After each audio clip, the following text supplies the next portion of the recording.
दोस्तों, हाल ही में देश के national security adviser Ajit Doval के एक बयान ने पूरे सोशल मीडिया में टहलका मचा दिया। उन्होंने एक कार्यक्रम में भारत की शक्ति और भारत के गौरवशाली इतिहास को बताते हुए देश के यंगस्टर्स को जगाने की कोशिश की। उन्होंने कहा, हमने किसी के मंदिर नहीं तोड़े, हमने कहीं जाकर लूटा नहीं, हमने किसी देश या बाहरी लोगों पर आक्रमण नहीं किया। इतिहास ने हमें यह सबक सिखाया है। अब इस स्टेटमेंट को लेकर अलग-अलग रिएक्शंस आ रहे हैं। कुछ लोग इसे बांग्लादेश और पाकिस्तान के संदर्भ में देख रहे हैं। वहीं एक्सपर्ट्स का मानना है कि यह आने वाले समय का एक बहुत बड़ा स्टेटमेंट है, जिसे याद रखा जाएगा। लेकिन सवाल यह है कि हर प्रो इंडिया बात पर देश के अंदर बैठे कुछ लोग क्यों भड़क जाते हैं? आइए, इस पूरे मुद्दे को गहराई से समझते हैं। डोवाल साहब का पूरा संदेश 10 जनवरी को नई दिल्ली में विकसित भारतीय यंग लीडर्स डायलॉग के इनॉग्रल सेशन में अजीत डोवाल ने 34 मिनट का भाषण दिया। इस प्रोग्राम में लगभग 3,000 यंगस्टर्स ने हिस्सा लिया। उन्होंने युवाओं को संबोधित करते हुए कहा कि अगर आपको विकसित भारत का नेता बनना है, चाहे साइंस में हो, टेक्नोलॉजी में हो या सिक्योरिटी के क्षेत्र में, तो आपको डिसीजंस लेने पड़ेंगे। और यह डिसीजन लेने की क्षमता आपको अब भी से डेवलप करनी होगी। उन्होंने यह भी कहा कि हमें अपने पास्ट की गलतियों से सीखना होगा। हम खतरों को पहचानने में चूके हैं। अगर हम अतीत के सबक भूल गए तो यह देश का दुर्भाग्य होगा। यह एक बेहद पॉजिटिव और मोटिवेशनल स्पीच थी। लेकिन जिनकी दाढ़ी में तिनका होता है, उन्होंने इसे पर्सनल अटैक की तरह ले लिया। विरोध की राजनीति पीडीपी की महबूबा मुफ्ती ने सोशल मीडिया पर इस स्टेटमेंट को कोट करते हुए इसे 20वीं सदी में सदियों पुरानी घटनाओं का बदला मांगना बताया।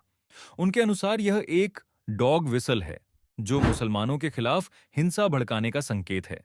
कुछ लिबरल मीडिया और विपक्षी नेताओं ने भी इसे हिंसा को बढ़ावा देने के लिए इस्तेमाल किया है, वाला बताया।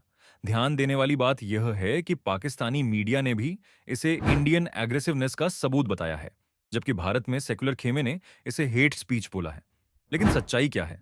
डोवाल साहब का स्टेटमेंट क्लियरली भारत के हिस्टोरिकल ह्यूमिलिएशन, मंदिरों की लूट और हमारे गांवों को जलाने पर सेंटर्ड था।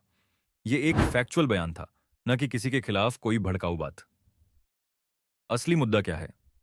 दोस्तों, आपने लंबे समय से देखा होगा कि जब भी कोई प्रो इंडिया बात होती है, कुछ लोग अपना मुंह खोलकर उसके खिलाफ बोलना शुरू कर देते हैं। एक सीधी सी बात को भी किसी दूसरे मुद्दे से जोड़कर अपनी राजनीति चमकाने वाले लोग सामने आ जाते हैं। भारत में इन्हें ही देशद्रोही या वेस्टेड एजेंट्स कहा जाता है। इनकी पहचान करना बहुत आसान है। पहली बात, ये हर प्रो इंडिया बयान पर बावले हो जाते हैं। दूसरी बात, ये खुद मिलिटेंसी को सपोर्ट देंगे, लेकिन भारत के सिस्टम से एक्सपेक्ट करते हैं कि वो शांति से इन मामलों को सुलझाए।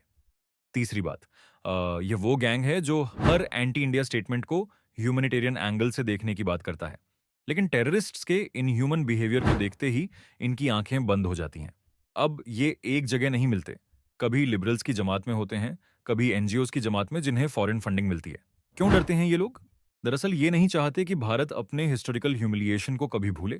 अगर ऐसा हो गया तो यह उनके कम्युनल एजेंडा को सूट नहीं करेगा। सोचकर देखिए, जिन्हें देश के लोगों को यह बताना है कि हम तो गुलाम ही रहे हैं, वो यह कैसे बर्दाश्त कर सकते हैं कि भारत के लोग उस गुलामी वाली मेंटलिटी से ऊपर उठकर अपने कल्चरल रूट्स और प्राउड कल्चर पर गर्व करें? अजीत डोवाल ने जिस कल्चरल आइडेंटिटी को दोबारा जगाने की बात कही है, दरअसल ये उसी से डरते हैं। ये सीधे उनके वोट बैंक पर खतरा है। अगर वोट बैंक कमजोर हुआ तो सत्ता के पास से उनका कंट्रोल भी कम होगा, और इसी वजह से उन्हें फॉरेन फंडिंग मिलनी भी कम हो जाएगी। क्योंकि कोई भी देश लंगड़े घोड़ों पर दांव क्यों लगाएगा? यही रीजन है कि आज सोमनाथ मंदिर और अयोध्या का राम मंदिर भी इन्हें खटकता है। यही वजह है कि इनका एजेंडा कभी टॉलरेंट इंडिया तो कभी नॉट माई इंडिया के स्लोगन्स पर चला जाता है। दो ठोस उदाहरण, आइए मैं आपको दो बड़े एग्जाम्पल्स देता हूं जो समझाते हैं कि ये लोग कैसे काम करते हैं। पहला एग्जाम्पल, सीएए का विरोध। देश के अंदर सीएए का विरोध करने वाली एक खास लॉबी है। अचानक से वो ह्यूमैनिटेरियन ग्राउंड्स पर बात करने लगी, जबकि पूरा मामला लीगल है। दोस्तों, दुनिया में रेफ्यूजी क्राइसिस और इलीगल इमिग्रेंट्स का मामला एक ग्लोबल पॉलिटिकल सिनेरियो है। दुनिया के सभी देशों में इसे पॉलिटिकल मुद्दा बनाया जाता है। इसी से फंडिंग आती है, और उसी भीड़ को दिखाकर ये ग्लोबल एजेंडा सेट करने में वेस्टर्न मीडिया की हेल्प करते हैं। अभी आप अमेरिका के ऑपरेशंस को देख लीजिए। उसके हर ग्राउंड ऑपरेशन से पहले ग्लोबल मीडिया क्या दिखाता है, आपको आइडिया लग जाएगा। दूसरा एग्जाम्पल, दिल्ली में एनक्रोचमेंट हटाना। हाल ही में दिल्ली में एनक्रोचमेंट हटाओ अभियान के दौरान फैज इलाही मस्जिद के पास हिंसा हुई। कोर्ट के आदेश पर एमसीडी ने इलीगल कंस्ट्रक्शन हटाया तो भीड़ ने पुलिस पर पत्थरबाजी कर दी।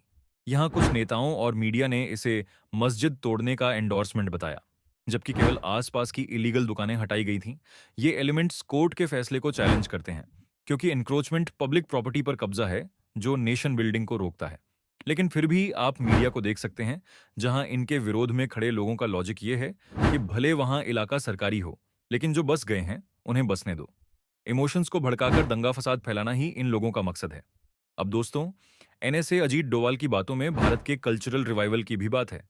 वो क्यों जरूरी है, इसे समझते हैं।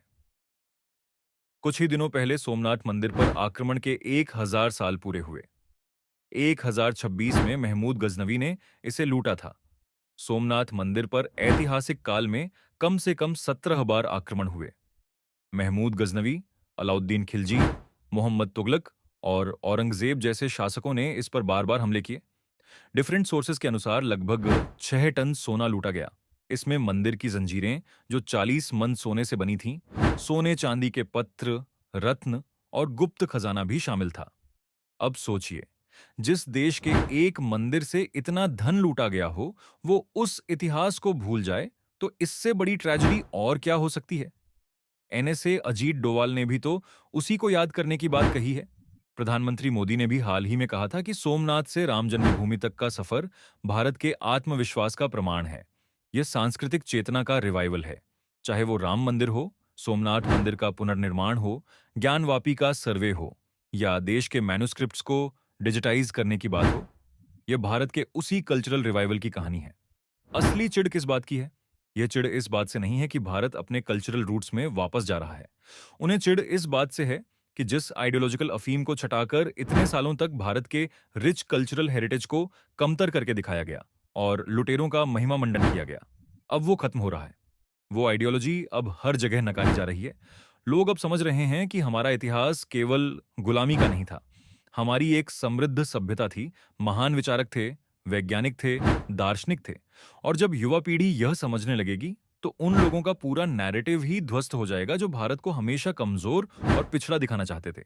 दोस्तों, डोवाल साहब का बयान बस उन आने वाली जनरेशन्स के लिए है कि क्या वो ऐसे एलिमेंट्स को पहचान पाती हैं। यह एक वेकअप कॉल है भारत के युवाओं के लिए। यह समय है अपने इतिहास को सही पर्सपेक्टिव से देखने का, अपनी कल्चरल आइडेंटिटी को पहचानने का और उन फोर्सेस को समझने का जो भारत को कमजोर रखना चाहती है। हमें न तो अंधे होकर किसी एक नैरेटिव को मानना है, न ही अपने गौरवशाली इतिहास को भूलना है। हमें बैलेंस्ड अप्रोच चाहिए, जहां हम अपने पास्ट से सीखें और अपने फ्यूचर को मजबूत बनाएं। अब आपका क्या कहना है डोवाल जी के इस स्टेटमेंट पर? उनके भाषण पर क्या कहना है? और ये जो पूरा माहौल इस भाषण के इर्द-गिर्द बनाया जा रहा है, उस पर आपकी क्या राय है? अपनी ओपिनियन, अपने विचार कमेंट सेक्शन में जरूर शेयर करना। जय हिंद।